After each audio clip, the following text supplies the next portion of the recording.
Alright, this is the bad 5-drops deck. It's a Fire Time Shadow deck. The goal of this deck is to play Shrine and sacrifice stuff and punch your opponent in the face with that stuff. It's pretty solid, a lot of good synergies going on here. Playing a Crack the Earth market. This gives us access to a lot of powerful and very good and totally not bad 5-drops. Including Wyatt's Junkyard, Oblivion Spike, and Lumen Defense.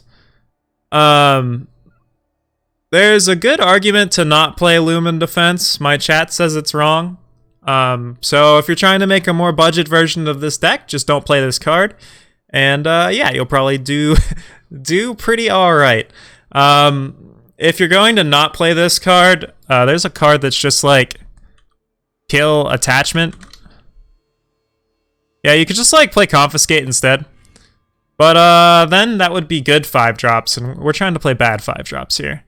That aside, let's take a look at the list. We got Kindling Carver, just kind of a staple of any sort of sacrifice deck. Just rifling through our deck super fast, helps us hit power drops.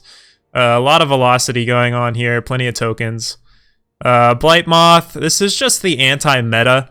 You're going to blow out Skycrag aggro with this card. The Mirror Match, Blight Moth just blows it wide open. Any token decks, just clear them out.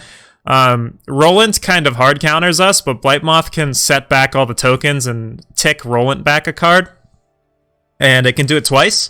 So it's a good way to like kind of meme your way around Roland if you have to, until you can hit a Combust or a Market card for open contract. Then we've got Kato. Yeah, this is Kato. He's pretty mandatory for the deck, I'd say. In the late game, and you've got your Shrine in play, he can just hit your opponent for 20 lifesteal damage if you've got a sack effect. It's just super solid.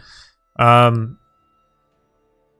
he just bogs down the board too, makes the most tokens of anything, so having all the fodder to sack is nice as well. Two-Face just trades really well in combat. Nothing wants to block it. Nothing wants to attack into it. And if they do attack into it, then you have a little shade to like sack on your turn. Aurelian Supplier, you could potentially play more of these. If I was going to, I'd maybe trim like a Crack the Earth or something. But 3 power, draw 2, super solid. The reason why I'm only playing 2 is he's kind of a card where if you're on the play, he's fantastic, and if you're on the draw, he's pretty bad, especially in mirror matches and stuff like that. We are able to kind of turn the tides and, you know, go wide enough that he's fine, but it doesn't always happen. We got access to the Smugglers in the most recent patch, pretty solid. There's a chance that Broker's still just better. And if you opt to play Broker, I wouldn't fault you for it. But I like having access to just like open contract and stuff. Just Crack the Earth, making fodder. I just kind of like it. So that's what I went with. Dova, being a pledge card, oftentimes he'll just randomly make some hands better. Since he's all of our killers, like whatever we're missing, he'll be able to fill that gap. And if you've ever seen a Dova come down in the late game, it can be pretty crazy. If you're somehow ever able to trigger Mastery with Dova as well, Possessed Horrors is super awesome. If you're trying to play a budget version of this deck, though, feel free to just cut Dova. He's not necessary.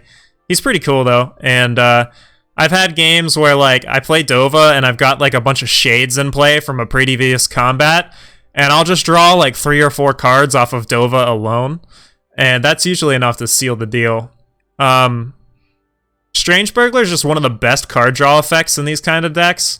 With Shrine in play, he doesn't actually... You just stay the same life total. And even without Shrine, just drawing 3 cards is just so much card advantage. If you're not just dying afterwards, it's going to be hard for your opponent to catch up. And he's pretty cool.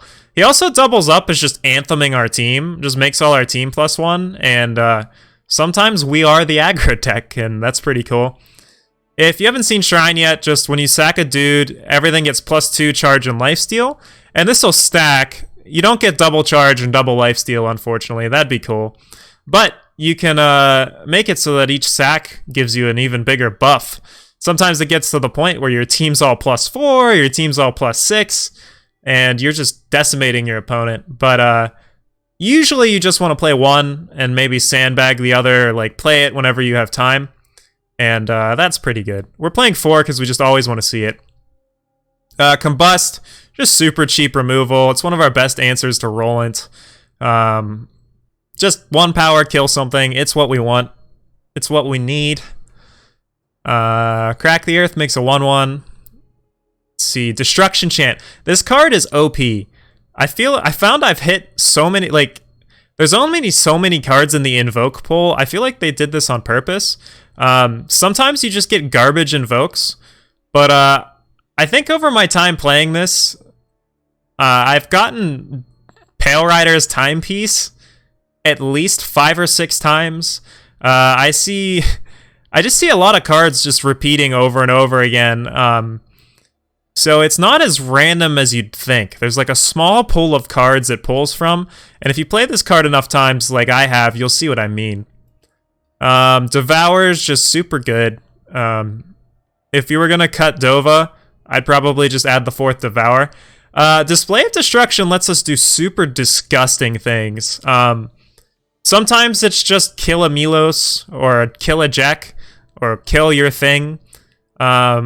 Sometimes you just don't have anything on the board and you make 3/1/1s, and that's super solid as well. But the real spicy ability is the second one. You can really, really lay down the hurt.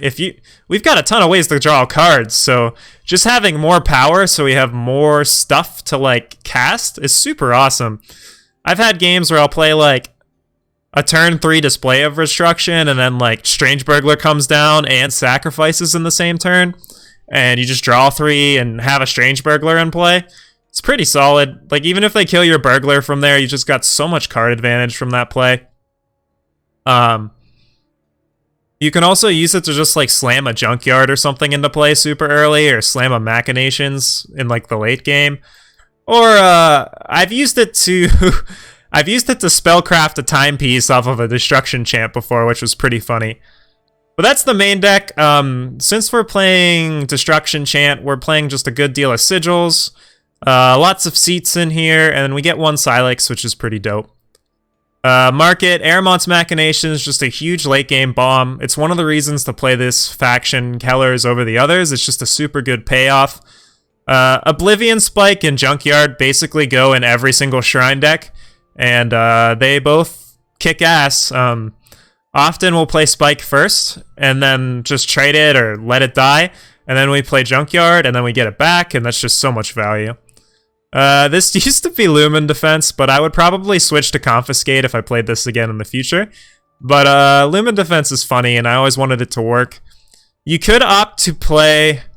The reason this deck got its name is we were originally playing Mysterious Waystone and Invoke Madness in the market. But unfortunately... Oh, I'm sorry, not Invoke Madness. Induce Madness. But unfortunately, it turns out trying to play bad 5-drops just loses you the game. So I cut them. But if you want to add those in the deck, or maybe like something spicy, like, I don't know, you could play freaking Karvet. It would probably be better. Or Astrologer could be good in the right matchup. So just keep that in mind that, you know, since we're playing a Crack the Earth market, you can kind of do whatever you want with this slot. It's kind of a flex slot, but these are the ones I wouldn't touch. We need these. And you definitely want Aramots, and you definitely want Open Contract. But because we need a way to kill Rollant and like Maiden. But I wouldn't touch these. One thing you could do is just swap this out for Maiden, and that would be pretty solid as well. So that's up to you. By Maiden, I mean I shall show you. Statuary Maiden.